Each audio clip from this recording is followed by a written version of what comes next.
Hey guys, Dwayne here. Today I want to talk a little bit about how not to respond to your ex when a school event or school issue happens. So a little bit of background on this. I've already talked a little bit about the homework issue with my youngest daughter and how she's been having problems over the last, basically 3 to 4 years, dealing with school and doing homework and stuff like that. So I've already, like I mentioned before in a previous video, I think I did anyways, established communication with her teacher and gave her some background information of the situation and some of the difficulties and the complexity that we're dealing with because of the divorce and because of the issues that, just the issues of dealing with somebody with a personality disorder. And I didn't tell the teacher about my opinions of the personality disorder. I just laid out that there's some discrepancies and that, typically her mom isn't, though she may act interested, typically that won't follow up or do anything to help. And a lot of you probably can relate to this if you're dealing with a narcissistic ex and with kids, and there's a co-parent, well, there's no co-parenting, but there's an arrangement where it needs to happen and it's not, right? Okay, so my daughter has been trying to catch up. The teacher has been going out of her way to allow not only my daughter, but all of the students to catch up. This is 6th grade. This is before they move on to junior high. So they're trying to instill some personal responsibility into the kids so that they're better prepared when they go to the 7th grade, or junior high, or middle school, or whatever it's called in your area, where they have to be more responsible and they're switching teachers and stuff like that. So she has been giving them a lot of all the students a lot of flexibility to get caught up. She's implemented some things to make sure parents are involved, like having daily journals signed. You guys already can already guess how that's gone. Reading journals, basically so that the students have to show their parents what's going on and it's getting written off. Okay, so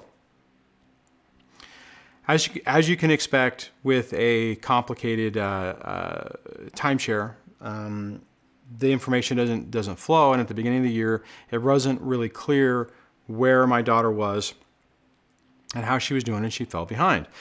Partly it was I wanted to give my daughter the opportunity to do good on her own, and she has done. In comparison to last year, she has done really well. Okay, it gets a little off track of what I'm trying to talk about. So, what the teacher has offered to most of the students, including my daughter, is do a book report to cover the missing weekly reading logs. And it was one of those things where it's like, hey, here's the deal. I had to sign a paper, sending it home saying this is what's missing. This is the deadline. This is the time frame you have to do it. And it was over where the school that my kids go to, they actually had the holiday, the Columbus Day off. So it was a long weekend, right? So ample time to take care of a book report. So got the information. It came towards the end of the week, which as I mentioned previously, I have my kids from Wednesday and Thursday. Their mom has them Mondays and Tuesdays, and then we rotate the weekends. So every other weekend I have a Friday, or every other weekend she has a Friday. So it's a 50-50 time split, joint custody. Anyway, so as I've said before, with my hybrid no contact, I don't really engage in a lot of conversation, but I send all the information. And I sent this when I got the letter or the form and I signed it. I scanned the document and emailed it to her mom, and I also emailed it to my middle daughter. So my older, she's 15 right now. Okay, so because of the shenanigans of previous communication attempts with my ex through email, which typically resulted in I didn't get the email, I'm having email problems, whatnot. I found a third-party service that I send the emails through that. It does whatever the heck it does in the background and forwards the email on. So I can basically get a read receipt so I know if she's actually opened the email. Now, technically, I don't tell anybody this. This is the first time I've ever talked about it publicly. But I do that to make sure that she reads the email, which she did read that email. I also, like I said previously, I also sent a copy separately to my middle daughter because she had asked when we were talking about it. She's like, "Oh, send it to me." And I'm like, "Well, I'll send it to your mom." But not hearing anything back and trying to hope that my youngest daughter would actually do this, I did send it to my middle daughter. Now, it's not her place. It's not her job to be a parent. It has nothing to do with that. But also in this situation, you're kind of stuck, right? There's only so much that you can do and you're kind of limited. And I did that in the hopes that would facilitate my youngest actually doing what she needed to do. So on that, I also attempted to, I was able to text my youngest over the weekend, and I asked the question, did you do your report? And as you guys can imagine, I received no response. All right, so where am I at now? Honestly, guys, I was really hopeful. I really thought that with her getting the email, sending it to my other daughter, bringing it up, that the ex would actually take care of it. And she didn't, right? So I sent an email to the teacher today asking if the report was done. She emailed back saying, that nope. She said, she wrote back and said, no, it was not. So the question is, how do you respond? Because, bottom line, really, you don't. Any further attempt will serve no purpose other than to break the hybrid no contact and give the ex supply. And open up the door for a conversation that you really don't want to have, and it's not going to serve any purpose. What I did do is I asked the teacher if I could have one more weekend to work with my daughter to get the book report done. I haven't heard back. To be perfectly honest, it wouldn't surprise me if the answer is no, which, really, that's okay, right? I mean, it's not great, but, we're getting to a situation where, unfortunately, my daughter is going to have to learn to be more responsible on her own to account for the problem of her mom not really being a parent, being a friend, being a play companion, but not really acting as a parent. Now, so here's the thing, and you guys can probably relate to what I'm getting ready to say.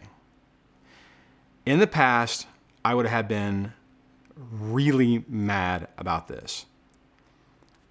I would have sent an angry email pointing out that she's not doing what she's supposed to be doing.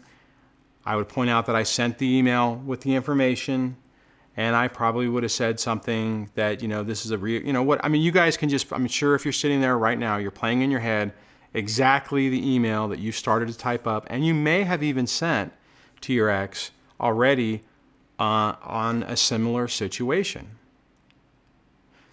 Bottom line, all of that interaction is counterproductive. Now, I'm talking to you from many years of already dealing with this. And if you're at the beginning stages of this, you may have to go through that little dance to demonstrate to yourself that it isn't going to work. Now, if you have to, that it's not going to achieve a different response.